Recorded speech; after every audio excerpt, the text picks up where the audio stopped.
Hello everyone, Andrew Martin here and welcome to my BCM Game of the Month for October 2012. This month's game comes from the recently concluded Black Sea Countries Grandmaster Tournament, which was held in Burgas, Bulgaria. This was in fact quite an interesting event and featured players from no less than 6 different countries bordering the Black Sea. Romania were represented, Bulgaria, Georgia, the Ukraine, Turkey and Russia. And in the end, the event was won by Ivan Cheparinov. Our game is between Suat Atalik, Grandmaster, playing white, and Atalik-Nisipeanu playing with the black pieces. Well, the Queen's pawn came about, and white now played g3, a variation with independent characteristics over 3 knight f3. With this move, blackies basically denied the opportunity to play an immediate Queen's Indian setup, as b6 now makes no sense. Of course, white is now committed to entering the Catalan, or derivatives of the Catalan, which he wouldn't be after 3 knight f3.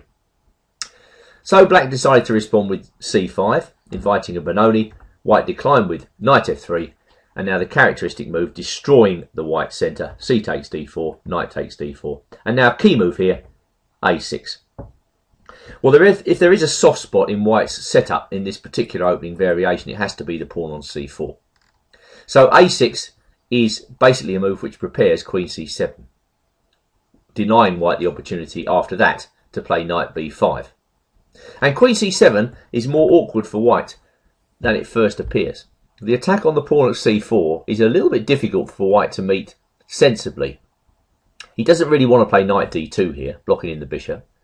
If he protects the pawn with his queen, he can do this in any of 4 different ways. He can play his queen to d3, c2, b3 or a4, but none of those moves look convincing. They all look like a misplacement of the queen at this stage.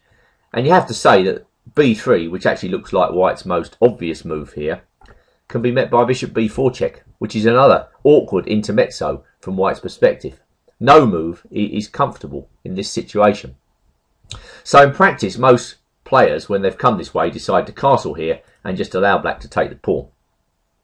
This is an interesting modern gambit, because at first sight it doesn't really look as though white's got enough compensation for the pawn.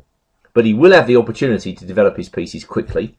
e4 can come in the centre unopposed, and the black queen will certainly have to move around in the next few moves because she's on an awkward square. There might also be some difficulties for black in the c-file with some sort of skewer.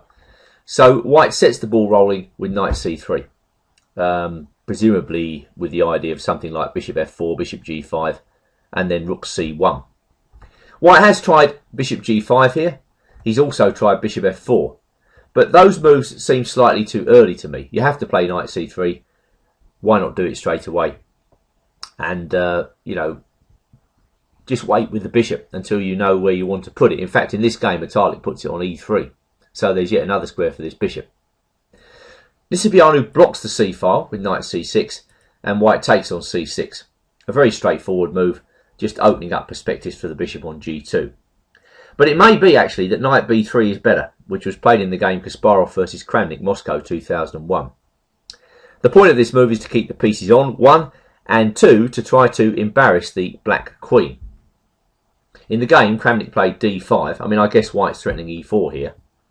And after that, Gary played bishop f4, queen b4, rook e1, bishop e7, and now white opened up the centre with e4. After d takes e4, Kasparov played bishop c7, which is a very interesting move with designs on the black queen. I think a3 is a serious idea here for white. So Kramnik jettisoned the pawn with e3, giving his queen a square, and after rook takes e3, castles h3, white renewed the threats to the black queen and had ongoing compensation. Well, white won this game in 31 moves. But chess is all about choices. I'm not sure why Atalik didn't play knight b3. In the event of knight takes c6, he gets the opportunity to play e4 with the threat of e5, so that was probably just what he wanted to do. Added to which, of course, black's got a weakness on b6, so white's thinking about knight a4 every point. e5 by Nisipeanu, and white just again played very straightforwardly bishop e3. Development before tactics. Again, this is a position where there's some choice. White could play bishop g5, as was played in the game, 2 games of Dmitry Gurevich, the American Grandmaster, both of which black won. Knight a4 was played in the recent game Vovk versus Kurman Shenzhen 2011. But bishop e3, well, of course, that is very straightforward. White keeps the opportunity of knight a4, rook c1 is coming, f4 is coming. You can see why White would do this. Bishop e7, black decides to feint towards getting castles, and White moves him with f4 to try to stop him. If black castles, White's probably going to go f5 and then g4 and try and swamp the black king. So that's why Nisipeanu keeps his king in the middle for the time being, with d6 and then rook to b8, trying to get counterplay together before the attack wipes him out. But I think castles is definitely a possible move here for black, as g4 can be answered by the standard h6 and then knight h7. Black drops back, lying on the ropes, and says to White, well, really, actually, you're weakening yourself when you play these moves. It's not quite so straightforward for White to rub black out in this position. But Nisipeanu again sticks with counterplay before everything else and plays rook to b8. And now White plays rook to c1. Well, now there is definitely a threat of knight d5. On the other hand, black gets to take on b2. And again, this is a very interesting move, preparing counterplay of rook take with rook takes g2 check. This is the move, actually, on which the position stands or falls for black, particularly in lines where White plays knight d5 or knight a4. In both of those cases, black's going to go with rook takes g2 check, queen takes e4 check, and have a tremendous position. So with rook take, I'm not sure whether Atalik missed rook takes g2. Perhaps he just missed how strong it was, because in the game he could find nothing better than rook f2. Now White can play bishop f3 here, and I'm sure that does compel black to move the queen. And then he can go with g4.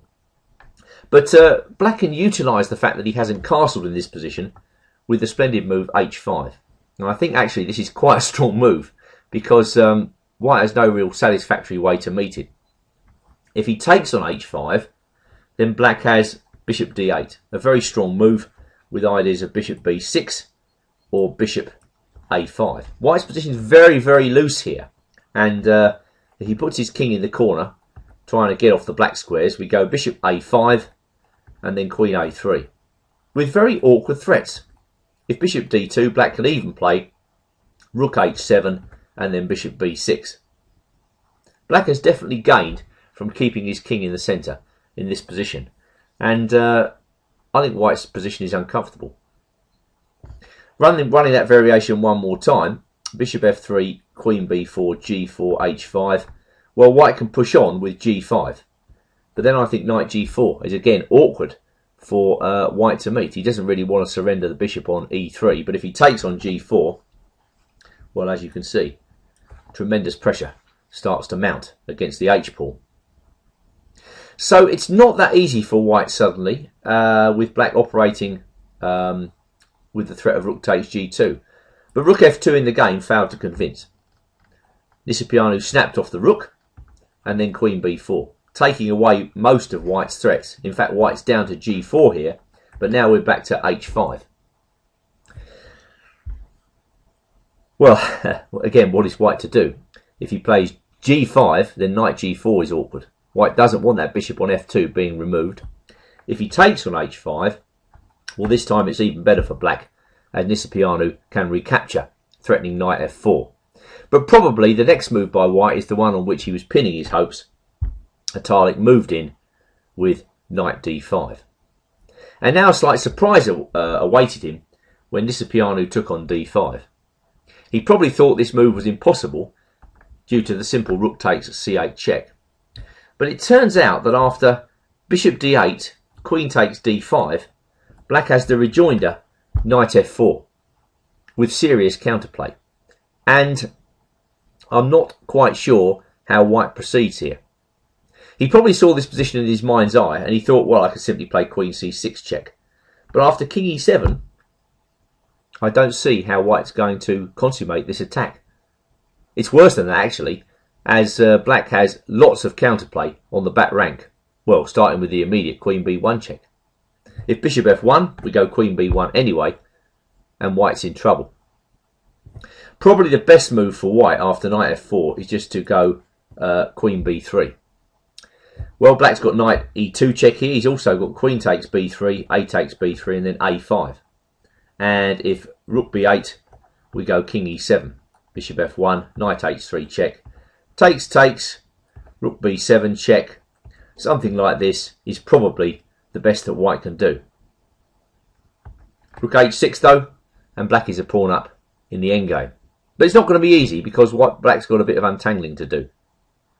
But I guess having come this far, Atalik was reluctant to go into an endgame where only black could win. So he tried the sharp rook takes d8 check, king takes d8, queen a8 check. He may have thought this was very strong for him, but now he gets caught on the rebound.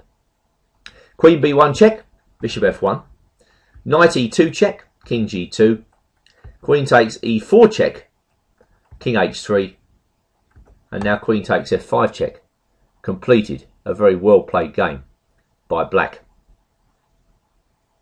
Atalik resigned. Well, I thought that was an interesting game. Not particularly long, but very sharp, and gave a clear indication of black's opportunity to create counterplay in a position where really it looks as though he was on the defensive.